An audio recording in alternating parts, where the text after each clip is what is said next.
శంకరుడికే తప్పలేదండి విష్ణుమాయ. మన మానవులమై ఈ లోకంలో ఉన్నప్పుడు మన అందరికీ కలిగేది ఆశ రూపంలో ఉండే మోహమే. మనిషికి కోరికలు ఉండవచ్చు, కానీ ఆశ ప్రమాదమైనటువంటి. కోరిక అంటే ఏమిటి? కోరికకి ఆశకి చాలా తేడా ఉంది. కోరిక అంటే నా కొడుకు 10వ తరగతి పాస్ కావాలి అనుకోవడం కోరిక. వాడి క్లాస్ రూమ్ లో ఉన్న అందరూ ఫెయిల్ అయి నా కొడుకే పాస్ కావాలనుకోవడం ఆశ. చూడండి ఎంత తేడా. మా ఇంట్లో లక్ష్మీదేవి ఉండాలి అని అనుకోవడం కోరిక. అందరిలో ఉన్న లక్ష్మి నా ఇంటికే రావాలనుకోవడం ఆశ. కాబట్టి కలియుగంలో మానవుడు దేనితో పాడవుతున్నాడంటే ఆశ వల్లనే పాడవుతూ ఉంటాడు. అసలు కోరిక లేకపోతే మనిషి జీవనానికే మనుగడే లేదు. కోరిక ఉండాలి కదా. ఆకలిస్తే తినాలన్న కోరిక ఉండాలి. అజ్ఞానం ఉంటే జ్ఞానం కోసం పుస్తకం చదవాలన్న కోరిక ఉండాలి. అమ్మను అమ్మాని పిలవాలన్న కోరిక ఉండాలి. కోరికలు ఉండవచ్చు, కానీ ఆశ మహాప్రమాదమైన. ఒక చోట రాజుగారు అద్భుతంగా దాన ధర్మాలు చేస్తూ ఉన్నారు. దాన ధర్మాలు చేస్తుంటే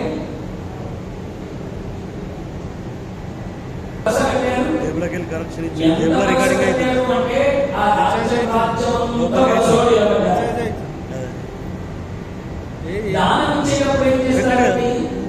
వస్తువులు చేతిలో పెట్టి నీళ్ళని వస్తారు. కృష్ణ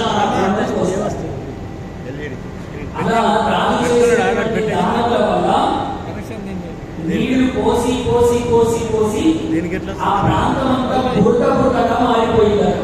అంటే ఎంత దానం చేశాడో చూడండి. అందులో ఒకడు దానం తీసుకున్నాడు. తీసుకుని రాజు ఇచ్చేటువంటి వస్తువులకి బాగా నచ్చి మళ్ళీ తీసుకోవాలి దానం అనుకొని ఒకసారి వెనక్కి తిరిగి చూశారు. చూస్తే చేరుతాడంత వరుస. మళ్ళీ అక్కడి నుంచి ప్రారంభమైతే తన వరకు వచ్చే వరకు ఉంటాయో ఉండవో.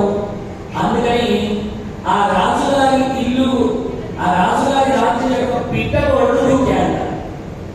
వెనక నుండి వచ్చి పిట్టగోడ మీద నుంచి వరుస మధ్యలో దూకాడు.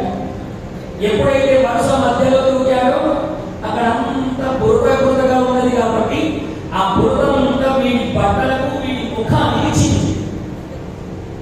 వరుసలో వెళ్ళాడు. రాజుగారి ముందు పోయి నిలబడ్డాడు. ఇదేమిటయ్యా, నువ్వు ఇక్కడికి దేనికోసం వచ్చావా? మా ఇంటికి స్నానం చేయడానికి వచ్చావా? దానం తీసుకోవడానికి వచ్చావా? ఏమిటి నీ వేషం అనగానే ఆ దానం తీసుకోవడానికి వచ్చిన వాడు జవాబు చెప్పాడు.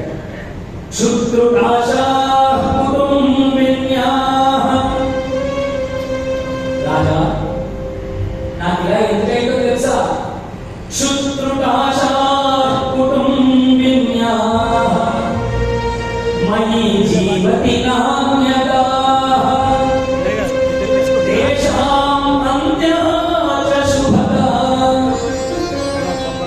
దేశాం అంత్యాచ శుభదా.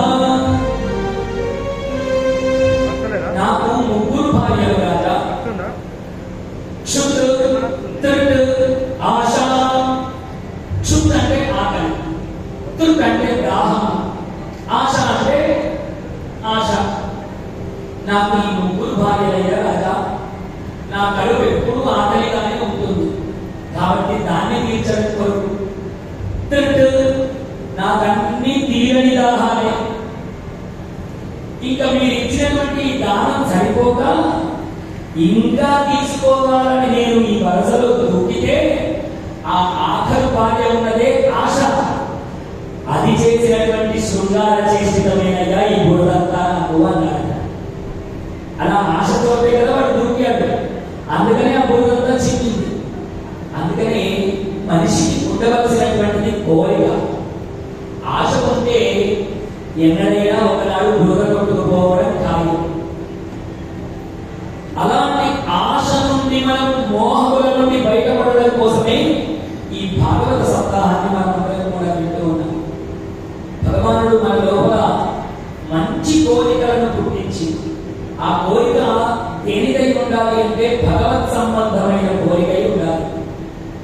భగవంతుని కొరకైనటువంటి కోరికలై ఉండాలి, 10 మందికి సహాయం చేసేటువంటి కోరికలై ఉండాలి.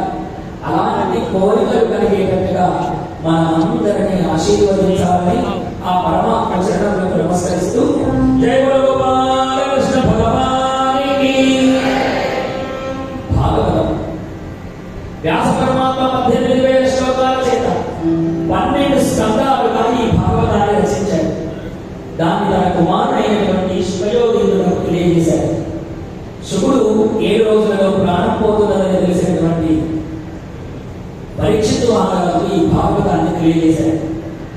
పరీక్షితు మహారాజు చెప్పేటప్పుడు అనేక మంది సత్పురుషులు విని వారిలో సూర్యుడు అనేటువంటి ఋషి కూడా విన్నాడు. విని నైమిషారణ్య క్షేత్రములో దీర్ఘసత్రయాగం చేస్తున్నటువంటి శౌనకాది మహాములందరికీ ఈ భాగవత మహాపురాణాన్ని వినిపిస్తున్నటువంటి క్రమాన్ని మనమందరం కూడా వింటూ ఉన్నాం. ఉదయం మనం భాగవతాన్ని పరిపుష్టం చేస్తూ పరమాత్మ యొక్క గజేంద్ర మోక్షం అన్న కథను, అలాగే క్షీరసాగర మథనం అన్న కథను మనం తెలుసుకున్నాం. పోతనామాత్రి యొక్క రచనా శైలి ఎంత అద్భుతమైంది అంటే, పోతనామాత్రి ఎప్పుడైతే భాగవతం రచిస్తూ ఉన్నాడో ఈ విషయము ఆ రాజ్యాన్ని పరిపాలిస్తున్నటువంటి రాజులకు తెలిసి ఆ రాజుగారి ఆస్థాన కవి అయినటువంటి శ్రీనాథుడిని పిలిచాడు. శ్రీనాథుడు పోతనకు స్వయాన బావమరుడు, అంటే శ్రీనాథుని యొక్క చెల్లెలినే పోతనామాత్రికి ఇచ్చాడు. శ్రీనాథుని పిలిచి, అయ్యా మీ బావగారేదో అద్భుతమైనటువంటి భాగవతం రచిస్తున్నారట, దాన్ని నాకు అంకితం ఇవ్వమని చెప్పవయ్యా అన్నాడు. అనగానే శ్రీనాథుడు కూడా బాగా ఆలోచించాడు. మా బాబుకు ఎన్నిసార్లు చెప్పినా మా చెల్లెల్ని కడిగదరిద్రంలోనే ఉంచుతున్నాడు. ఇప్పుడు రాజు తనకు తానుగా నోరు విడిచి అడిగాడు కాబట్టి రత్నములు, మాణిక్యాలు, జాగీర్లు, భూములు అన్ని ఇస్తాడు. ఇంకా మా పోతన బాబు గారి యొక్క దరిద్రం అంతా దూరం అయిపోతుందని ఆనందపడి వడివడిగా వెళ్ళిపోయాడు. వెళ్ళి, బావా నువ్వేదో గ్రంథం రచిస్తున్నావని విన్నాను అనగానే, అవును బావా, అది శ్రీరామచంద్రుడి గ్రంథం, శ్రీరామచంద్రుడే రచింపజేసుకుంటున్నటువంటి గ్రంథం అని చెప్పాడు. చెప్పగానే, ఆహా అంత అద్భుతమైనటువంటి గ్రంథమా అనగానే వెంటనే లగ్గమామ వచ్చిందట. పోతన కుమార్తె, మామయ్య అని ఆ భాగవతంలో ఉన్న ప్రహ్లాదోపాఖ్యానంలో నుండి మందార మకరంద మాధుర్యముద్రోలు మధుపంపు పోగునే మదనపలు ఈ పద్యాన్ని సుస్వరంగా చెప్పింది. ఎప్పుడైతే ఆ పద్యం చెప్పిందో శ్రీనాథుడికి అంతుపట్టలేదు. మా బాబాగారు ఏంటి ఇంత చక్కటి అద్భుతమైనటువంటి పద్య రచన చేయడం ఏంటి అని బాగా ఆలోచన పడి, బాబా ఇంత అద్భుతమైన గ్రంథాన్ని రాజులకు అంకితం ఇచ్చామనుకో నీకు అద్భుతమైనటువంటి మనులు మాణిక్యాలు ఇస్తారయ్యా అన్నాడు. నేను ఇది రామచంద్రుడి అనుగ్రహంతో రాస్తున్నటువంటి గ్రంథం, రాముడి చరణాలకే అంకితం ఇస్తాను బాబా, నేను ఇది ఏ రాజులకు అంకితం ఇవ్వను అన్నాడు. శ్రీనాథుడికి కొంత కోపం పెరిగి, అదేమిటి బాబా, నా చెల్లెల్ని ఎన్ని రోజులని దరిద్రంలో ఉంచుతావు, ఇప్పటికైనా మానుకో.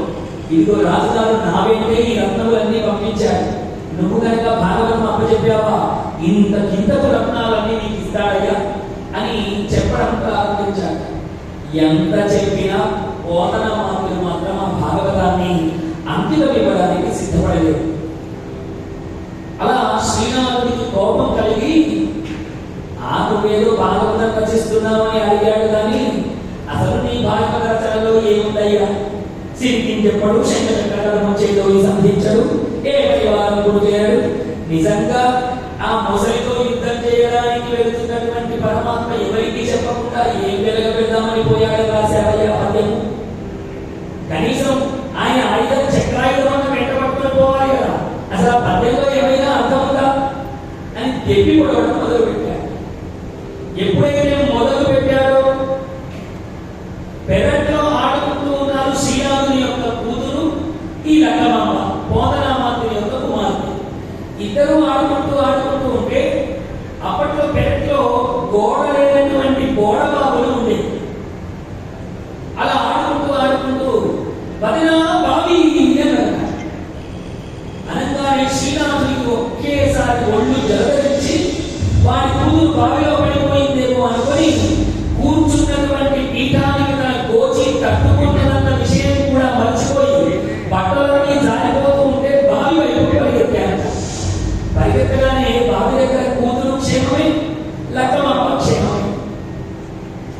చూసి బోధనమంతుడు అన్నట్ట, ఏం బావా నీ కూతురు బావిలో పడిందని నీకు తెలిస్తే నువ్వు నేరుగా బావి దగ్గరికి ఎందుకయ్యా పరిగెత్తుకుంటూ వచ్చావు? ఎక్కడికో బజారుకు వెళ్ళి ఓ తాడో ఇంకొకటేదో అది కొనుక్కొని తాపీగా వచ్చి నీ కూతురుని బయటకు తీయొచ్చు కదా అని అన్నారు. రెండు కళ్ళు తెరుచుకున్నాయి. పరమాత్మ భక్తుడిని రక్షించాలంటే ఏ ఆయుధము అవసరం లేదు. ఎందుకు అంటే ఈ శ్రీనాథునికి ఏ విధంగానైతే వాత్సల్యం ప్రేమ కలిగి కూతురు కోసం కనీసం ఒంటి మీద బట్ట జారిపోతున్నా ఆ విధంగా పరిగెత్తాడు, అలాగే పరమాత్మ కూడా భక్తుడిని రక్షించాలంటే ఎవరిని పిలవవలసినటువంటి పని లేదు. తనకు తానుగా అలా వెళ్ళిపోతూనే ఉంటాడయ్యా అదయ్యా. అందుకని అలా రచన చేశానయ్యా అనగానే రెండు కాళ్ళ మీద పడ్డాడు. ఇప్పుడు శ్రీనాథుడు వెళ్ళాడు. బోధనామాత్రం సామాన్యమైనటువంటి వాడు కాదు, ఆయన పెద్ద మహర్షి. ఆయన జోలికి వెళ్ళదయ్యా, ఎందుకంటే ఆయన ఒక్కసారి నిర్ణయం చేసుకున్నాడంటే మా బాబా సంగతి నాకు తెలుసు, ఎవరికి దాన్ని అంకితం ఇవ్వడయ్యా అన్నాడు. ఈ రాజుకు గర్వం కలిగి ఎలా ఇవ్వడం నేను చూస్తానని ఆ రాత్రి కొంతమంది భటులను పంపించాడట. బోధనామాతుడి ఇంట్లో నుంచి ఎట్లాగైనా దొంగతనంగానైనా సరే ఆ భాగవతాన్ని ఎందుకు తీసుకురాడు. భటులు ఆ ఊళ్ళో రాని వచ్చాడు. ఏకశిలానగరం రాగానే పోతనకి ఇల్లు ఎక్కడో తెలియదు.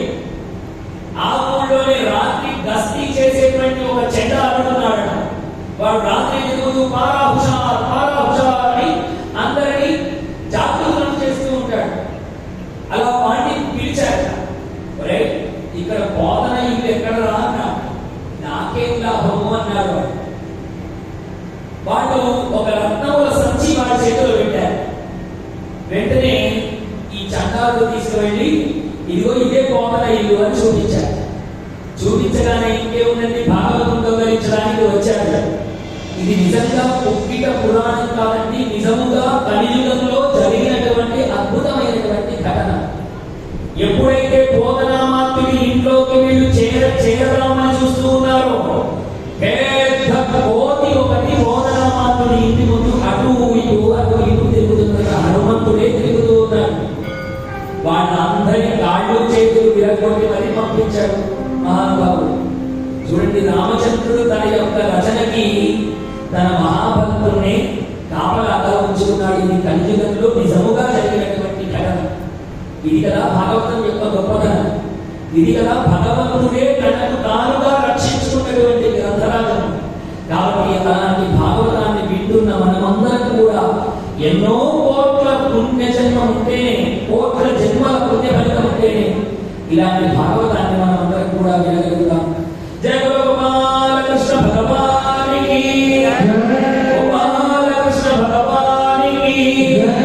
శుభయోగీంద్రుడు పరీక్షిత్ మహారాజు తెలియజేస్తూ ఉన్నాడు. అయ్యా పరీక్షిత్ మహారాజు, నీకు ఇప్పటి వరకు అనేక మనువుల గురించి చెబుతున్నాను. తర్వాత వచ్చేటువంటి మనువులు మొత్తం 14 మన్వంతరాలు అని చెప్పాను. ఆ 14లో 5 గురించి నేను నీకు చెప్పాను. 6వ మనువు చాక్షుష మనువు, 7వది వైవస్వత మనువు. ఇవాళ మనం అందరం సంకల్పం చేస్తూ ఉంటే వైవస్వత మన్వంతరే కలియుగే ప్రథమవాదే అని మనం సంకల్పం చేస్తాం. చూడండి, 6 మనువులు పూర్తయి 7వ మనువులో మనం అందరం ఉన్నాం. ఈ మనువు పూర్తి కావాలంటే ఎన్ని రోజుల సమయం పడుతుందండి? 4 × 1000 అంటే 4000 మహాయుగాల సమయం పడుతుంది.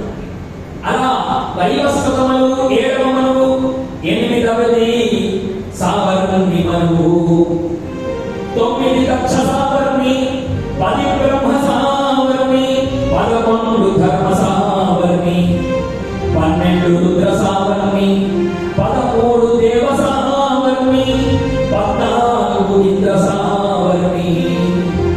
పరిశుభాలుగా ఇదిగో ఇలా 14 మన్వంతరాలు. ఇవన్నీ ఒకదాని తర్వాత ఒకటి వస్తూ ఎప్పుడైతే 14 మన్వంతరాలు పూర్తవుతాయో బ్రహ్మదేవుడికి ఒక పదలైనట్టు లెక్క. దాన్ని కల్పము అంటారయ్యా. మళ్ళీ 14 పూర్తయితే బ్రహ్మదేవునికి ఒక రాత్రి అయినట్టు. ఇలా పగలు రాత్రి బ్రహ్మదేవుని ఆయుర్దాయము 100 సంవత్సరాలుగా ఇలా మనువులలో అనేకములైనటువంటి లీలా విశేషములని ఆ స్వామి చూపించాడు అని చెప్పాక శుభయోగినుడు పరీక్షిత్ మహారాజు శుభయోగినుడిని అడుగుతూ ఉన్నాక, మహాత్మా, ఈ సమస్త విశ్వమందానింటిని కృతమైన పరమాత్మ ఇందుగలందు లేని సందేహము వలదు చక్రి సర్వోపగతుండు ఎందెందు వెదకి చూచిన అందే కలడు దానవాగ్రని వెంటే అని కదా నాకు చెప్పావు. పరమాత్మ అన్ని చోట్ల ఉన్నాడని చెప్పావు కదా. అంటే అన్ని చోట్లు ఆయన లేని చోటంటూ లేదు. అలా సృష్టి అంతా ఈ బ్రహ్మాండమంతా తనదే అయినప్పటికీ ఏమీ లేని వారిగా 3 అడుగుల నేలను ఎందుకు అడిగాడు పరమాత్మ అని అడిగాడు. ఎక్కడికి వచ్చామంటే వామనావతార ఘట్టంలోకి ప్రవేశిస్తూ ఉన్నాం. ఏమీ లేని వారిగా 3 అడుగుల నేలను ఎందుకు అడిగాడు? అసలు ఆ అవతార లీలా విశేషమేంటో నాకు సవినయంగా చెప్పవలసింది కానీ వినయంతో పరీక్షిత్ మహారాజు ఆ యొక్క శుభయోగినుడిని అడిగాడు. శుభయోగినుడు సమాధానం చెప్తూ ఉన్నాడు. ఓ పరీక్షిత్ మహారాజా, నీకు అద్భుతమైనటువంటి ఘట్టాన్ని ఆవిష్కృతం చేస్తాను నిలవయ్య. ఒకసారి దేవతలకు, దానవులకు, రాక్షసులకు యుద్ధం జరిగింది. అలా యుద్ధం జరిగితే ఆ యుద్ధంలో ఈసారి దేవతలందరూ రాక్షసులందరూ ఓడిపోయారు. రాక్షసులందరూ ఎంత ఓడిపోయారు అంటే వాళ్ళ రాజు అయినటువంటి బలిచక్రవర్తి కూడా ప్రాణాలు కోల్పోయాడు. బలిచక్రవర్తి చనిపోతే రాక్షసుల యొక్క కులగురువైనటువంటి శుక్రాచార్యుడు వారికి మృత సంజీవని అన్న విద్య ఒకటి తెలుసు. ఆ విద్య ద్వారా బలిచక్రవర్తిని, మిగిలిన రాక్షసులందరినీ మళ్ళీ పుట్టించాడు. ఎప్పుడైతే అలా పుట్టించాడో శుక్రాచార్యుని కులగురువుగా చేసుకున్నారు. శుక్రాచార్యుడు కా అంటే కా, కీ అంటే కీ లాగా వాడు ఏది చెబితే ఆ మాట జవదాటకుండా వాళ్ళు పనిచేస్తూ ఉన్నారు. అలా శుక్రాచార్యుని కులగురువుగా చేసుకున్నారు ఈ రాక్షసులు. దేవతలకు, దానవులకు జరిగిన యుద్ధంలో ఎప్పుడైతే రాక్షసులందరూ చనిపోయారో, శుక్రాచార్యుడు ఎప్పుడైతే వీటిని బతికించాడో, వాడు అలా కులగురువైపోయిన తర్వాత ఈ రాక్షసులందరూ దేవతల మీద ఏ విధంగానైనా ప్రతీకారం తీర్చుకోవాలని వాళ్ళు కత్తి కట్టి బలి సైన్య సమేతముగా దేవతల మీదకి యుద్ధానికి వెళ్ళారు. ఇంద్రలోకం మీదకి యుద్ధానికి వెళితే దేవతలు, దిక్పాలకులు బలిచక్రవర్తి యొక్క పరాక్రమమును తట్టుకోలేక వాళ్ళందరూ పారిపోయారు. అలా వెళ్ళిపోతే ఇప్పుడు కశ్యప ప్రజాపతి దగ్గరికి అతిథి వెళ్ళిందట. అతిథి ఎవరండి? దేవతల ఎవరి తల్లి, దితి రాక్షసుల తల్లి. ఈ అతిథి వెళ్ళింది, అయ్యా కశ్యప ప్రజాపతి, రాక్షసులు దేవతలు ఇద్దరు నీ పిల్లలే కదనయ్యా, మరి ఎప్పుడు ఈ సమతి గొడవలు ఏమిటి? ఎప్పుడు వీళ్ళిద్దరు కొట్టుకొని చావడమేనా? అసలు వీళ్ళ నుంచి వీళ్ళకు రక్షణ లేదా అని బాధతో అడిగిందట. ఎప్పుడైతే అడిగిందో కశ్యప ప్రజాపతి అతిథికి చెప్పాక, ఓహో అతిథి, నీవు వెంటనే వ్రతమును ఆచరించు. పాయోవ్రతము అనే ఒక వ్రతం ఉన్నది. ఆ వ్రతాన్ని నీవు చక్కగా ఆచరించు. ఈ వ్రతానికి అధిష్టాన దైవం శ్రీమన్నారాయణుడు. శ్రీమన్నారాయణుని 12 రోజులు దీక్షగా నీవు పూజించు, అర్చించు, అభిషేకించు అని ఆ వ్రతాన్ని ఉపదేశం చేశాడు. భర్త చెప్పినటువంటి ఆ పాయోవ్రతాన్ని చక్కగా దీక్షగా స్వీకరించింది అతిథి. దీక్షగా స్వీకరించి ప్రతిదినము నిష్ఠా నియమముల చేత శ్రీమన్నారాయణుని చక్కగా మనసులో నిలుపుకున్నది. నార వస్త్రములు ధరించింది. ఉదయ సాయంకాలంలో నారాయణునే అర్చిస్తూ కూర్చునేది. అలా అర్చించి కళ్ళు మూసుకున్న శంఖ చక్రధారి అయినటువంటి ఆ పరమాత్మని కనిపించేవారు. నిద్రపోయినా నారాయణుడే, లేచినా నారాయణుడే, సర్వం నారాయణమయంగానే అతిథికి కనిపిస్తూ ఉన్నదట. ఇలా వ్రతం చేసినటువంటి ఆ అతిథికి కళ్ళ ముందు పీతాంబరధారి అయినటువంటి పచ్చని పట్టు వస్త్రములు కట్టుకునేటువంటి నారాయణుడు కనిపించేవాడు. వ్రతము ఎప్పుడైతే సమాప్తి జరిగిందో ఆమె భక్తిని మెచ్చినటువంటి పరమాత్మ ఆమె ముందు సాక్షాత్కరించాడు. రెండు చేతులెత్తి నమస్కరించింది అతిథి. ఆమె కళ్ళల్లో ఆనంద భాషములన్నీ కారుతూ ఉన్నాయట. శరీరమంతా పులకరించిపోయిందట. పులకరించిపోయి ఆ పరమాత్మకు నమస్కరించినంతలోనే మరి ఎందుకు అతిథికి దర్శనమిచ్చాడు పరమాత్మ అంటే, ఒకనాడు కశ్యపుడు సమాధి స్థితిలో ఉండగా, అంతకు ముందు ఒకసారి కశ్యపుడు సమాధి స్థితిలో అంటే బాగా తపస్సు చేస్తూ ఉంటే శ్రీ మహావిష్ణువు యొక్క అంశ, ఆయన యొక్క తేజస్సు ఈ కశ్యపుడిలో ప్రవేశించింది. అంటే ఈ పాయోవ్రత వ్రతం యొక్క ఫలితము కశ్యప ప్రజాపతి యొక్క శరీరంలో ప్రవేశించింది. ఎందుకోసము అంటే, ఇప్పుడు ఈ కశ్యపుడు అతిథి యొక్క సంగమము జరిగితే పరమాత్మ ఉద్భవించబోతూ ఉన్నాడు, వామనుడిగా పుట్టబోతూ ఉన్నాడు. అందుకని అది చెప్పడం కొరకే ఆయన అతిథికి దర్శనమిచ్చాడు. నమస్కరించి తల్లి. ఎప్పుడైతే అతిథి కశ్యపుల యొక్క సంగమం జరిగిందో అద్భుతముగా ఆ అతిథి గర్భాన్ని ధరించింది. శ్రీ మహావిష్ణువు యొక్క గర్భము అతిథి గర్భములో దినదిన ప్రవర్ధమానమై పెరుగుతూ ఉన్నది. ఈ విషయము బ్రహ్మాది దేవతలందరికీ తెలిసిందట. శ్రీమన్నారాయణే అతిథి గర్భంలో పుట్టబోతున్నాడు అన్న వార్త దేవగణములందరికీ తెలిసింది. ఎప్పుడైతే తెలిసిందో బ్రహ్మదేవుడు మిగిలిన దేవతలు అందరూ ఈ అతిథి ఉన్నటువంటి చోటు వచ్చి ఆమె గర్భవాసులైనటువంటి నారాయణుని అనేక మంత్రముల చేత ఆయనను ఆరాధన చేశారు. ఇప్పుడు మీ అందరూ నాతో పాటు చెప్పే ప్రయత్నం చేయండి. ఎవరికైతే పుత్ర సంతానం కొరకు ఆపేక్షిస్తూ ఉంటారో ఈ రెండు మంత్రములు అంటే చాలు సత్సంతానం కలుగుతుందని భాగవతంలో ఉన్నది. ఏ విధంగా